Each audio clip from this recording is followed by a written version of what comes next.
CGTN, 22nd of October 2023, 10 years of high interest rates and debt prospects for the BRI and Nepal's look back.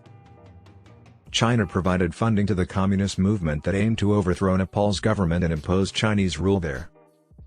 10 years have passed since Chinese President Xi Jinping announced the Belt and Road Initiative, BRI, in 2013. October 17 to 18, Beijing hosted the Third Belt and Road Forum for International Cooperation. It is appropriate to consider the Belt and Road Initiative about Nepal now. The Chinese government is constructing the Silk Road Economic Belt and the 21st Century Maritime Silk Road worldwide as part of the Belt and Road Initiative, BRI, a connectivity-driven development project. The project seeks to increase people-to-people connections, trade, investment, and cultural interactions among BRI partner nations. To encourage their involvement in the project, China started talks with several nations and international organizations. Consequently, over 150 countries signed Memorandums of Understanding, MOUs, on BRI cooperation. Following its announcement, the concept gathered traction worldwide and was met with largely positive comments from underdeveloped nations. China holds a 30% ownership share in the Asian Infrastructure Investment Bank, AIIB, founded in 2015 as a multilateral bank. It functions as the BRI's financing window, emphasizing funding infrastructure across Asia. In 2017, Nepal agreed to participate in the Belt and Road Initiative. Nepal considered the Belt and Road Initiative as a potential source of development funding when it signed the MOU. Since revenue rarely covers ongoing expenses and financial management, interest and loan repayment, Nepal depends significantly on foreign finance for its development. Every high-level visit since 2017 has seen China and Nepal emphasize and reiterate their commitments to accelerate the implementation of agreements as envisioned in the Belt and Road Initiative, including the recent visit by Prime Minister Pushpakamal Dahal Prakhanda in September 2023. As agreed upon during the high-level visits, the agreements inked in recent years cover the development of connectivity, including ports, roads, railroads, airports, and communication networks, within the larger framework of the Trans-Himalayan Multidimensional Connectivity Network.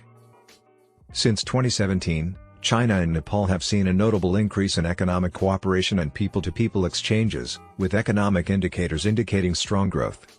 Before the COVID-19 outbreak, China was Nepal's second biggest source of tourism, its most significant source of foreign direct investment, and its second biggest trading partner.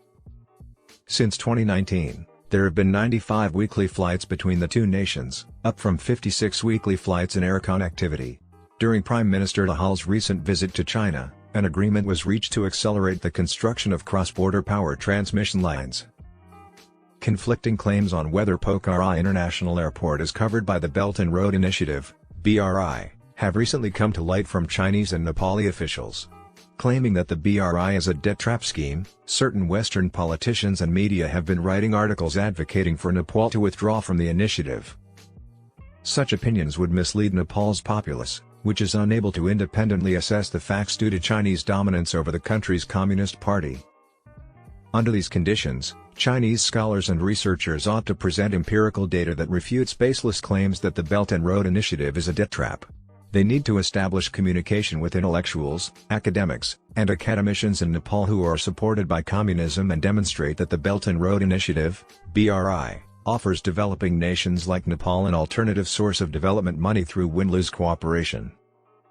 More discussions, independent research, and opinion sharing between Chinese and Nepalese policymakers and intellectuals are required regarding the financing processes and effects of BRI-related projects. These discussions and investigations can give decision-makers reliable information to make well-informed choices. Joint research and intellectual discussions would aid in educating the people about the genuine nature of collaboration under the Belt and Road Initiative. China still needs to demonstrate with concrete steps that financing via the BRI is more efficient, competitive, and beneficial to partner nations than the current multilateral development finance mechanisms. Connectivity to Chinese hegemony is the high-debt high-interest Belt and Road Initiative's stated goal.